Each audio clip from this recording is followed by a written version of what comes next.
Hi there, folks. This is Mitch Firestone with Precision Trading Labs in New York, and I want to go through some setups that I share with our subscribers this morning.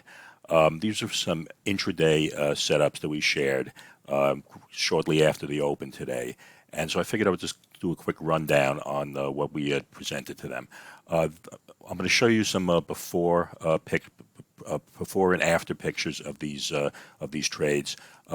These are the ones that we had presented to our subscribers this morning. These are we use the Slack environment to present setups for them.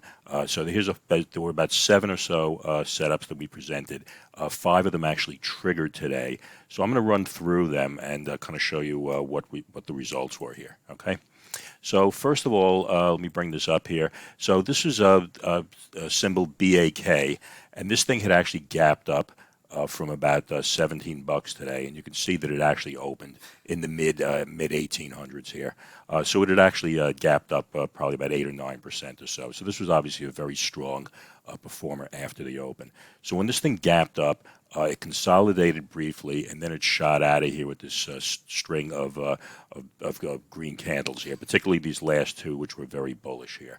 So we were waiting for a pullback to this area, to this region here, thinking that there is some residual upward price pressure that's still waiting to come out because of the fact that this was in here for a very short amount of time. And so not everybody that had the opportunity to buy was able to do so because this was only in here for about anywhere from, let's say, 4 to 6 minutes.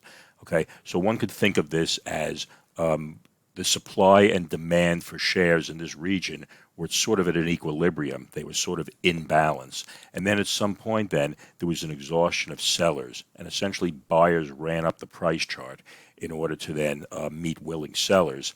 And that's how these trades occurred. So the thought was when this returned to this region, there would still be some upward. Not everybody that had the opportunity to buy was able to do so.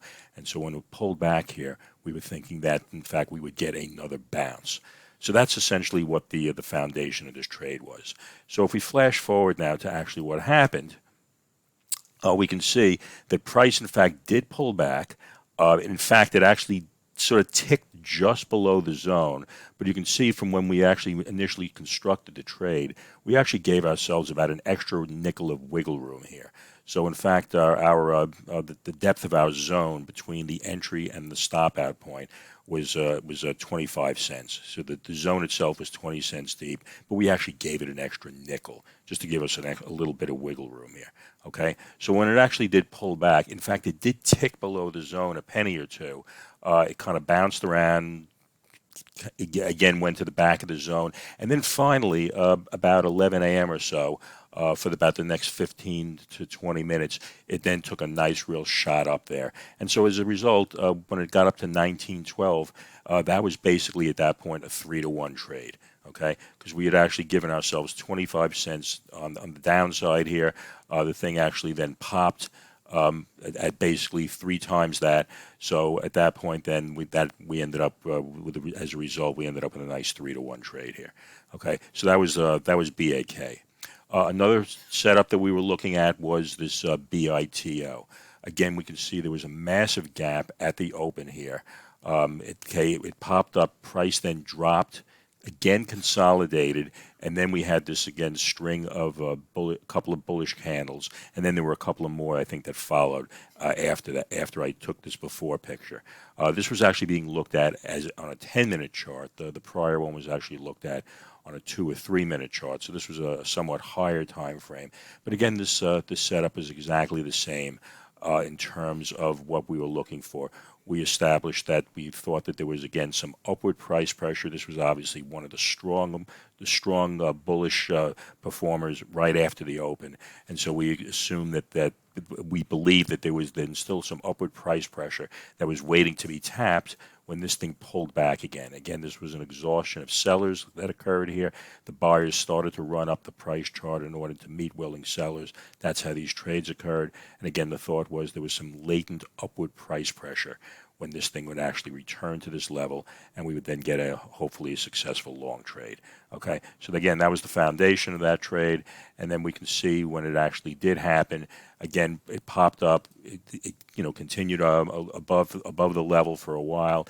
It then came down, ticked into the level, and again, basically through the afternoon, it then ran up, and again it got to a 3-to-1, and so we took off the trade, and this was somewhere between 3 and 4 p.m. And so obviously this is a Friday afternoon. Obviously the session was going to be ending then. So even though this thing continued on, our work was done as far as we were concerned. We ended up with a nice 3-to-1 trade on that. Another setup that we were looking at was this IMPP. This, in fact, I believe, at least at the time in the morning and through most of the day, this was actually the big winner of the day here. And you can see this thing was actually up almost 150% when I took this before shot. And again, this thing had gapped up from $1.16. You can see it obviously opened here just somewhere in the neighborhood of 220. Here, in fact, it opened at $2.23. Okay, so that basically was up over close to 100% at the open. And again, price came up, consolidated. We got that rocket out of there. And again, same story as before.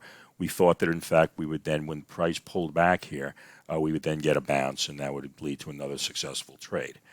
Alas, that did not happen. Price, in fact, did pull back. We actually did get a small bounce that actually went to 1-to-1. But at that point, that was not our trade plan. Where basically all of our setups are constructed so that we believe that we can get 2-to-1 on them, and so as a result, when we allow it to sort of we let the trade play out as long as there's a reasonable amount of time left in the market day. We're going to let this thing play out, or unless conditions change. But so when this thing got to 1-to-1, this did not warrant us taking off the trade at that point for a profit. Theoretically, we conceivably could have pulled the stop to break even to prevent it from becoming a loser, but in fact, in all honesty, I was working on other things, and I just can't be doing everything at once. So I was happy just to kind of let the trade play out. And as it turned out, though, we ended up getting stopped out on this one. So that was a 1-unit loss. So on those previous two trades, we basically had 3-unit wins. This is a 1-unit loss, and then the last setup here was this INDO. Okay, so this one didn't really gap at the open. Or it was a very small gap, inconsequential in terms of the gap. So price came up, dropped, consolidated. Then we got these two really bullish green candles here. And again, the thought was when price pulled back here, we would then get a bounce. Okay, and again, as with all of our trades, the risk control was in here. Here was our entry. Here was our stop out. Again, giving it that nickel of wiggle room underneath the level. That signifies a 1-to-1 trade, a 2-to-1 trade, a 3-to-1 trade if those levels are, depending on which level is hit on the bounce. Alas, this one did not work either. So in fact, we ended up getting stopped out on this. This thing pulled back, really never got above the level, and so that kind of dropped from there. So we took another 1-unit loss. So far in terms of the trades I just showed you, we had two 3-unit wins, 2 1-unit losses, and then in the last trade here we had on the day was this TKLF here. Again, this did not gap at all from the open, but in fact just traded strongly off the open. Again, we got that consolidation region here. Price pulled back. So again, this was the again, we were looking for a bounce here when it pulled back into this level. It pulled in, and it just never really did a whole lot. It did get up to about 2-to-1. And this was around at 3 o'clock or 3:15 Eastern time. So we were nearing the end of the session. And at that point, we just said, you know what, there's less than 30 minutes probably to go in the session, or, maybe a max of 40.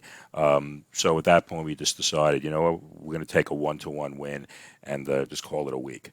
So at any rate, those are the 5 trades that triggered today. So in summary, we had 2 wins at 3-to-1. 1 win at 1-to-1, 2 losses at 1-to-1. So when you do all that, that nets out to a positive 5 units, basically putting up roughly the same amount of risk for each trade. And depending on how large, how large of a chip, how large of a unit that you use in terms of how you position, how big your account is, that'll of course depend. That'll determine how much you would have made on the day. So if your average trade risk was $50, you would have made 250. If your average trade risk was 100, you would have made 500, and of course, if your average trade risk was 200, you would have made 1,000. Okay, but again, in a sense, it all comes down to how many trade units how many units you risked, and of course, on each of these trades, we risked one unit, and on two of the wins that we made, while we risked one, we made three. On one, it was an even money trade, and again, on the two losses, we lost a unit, and again, this netted out to 5. So at any rate, that's what I got here. So this is Mitch Firestone with Precision Trading, and I will see you guys next time. Thank you.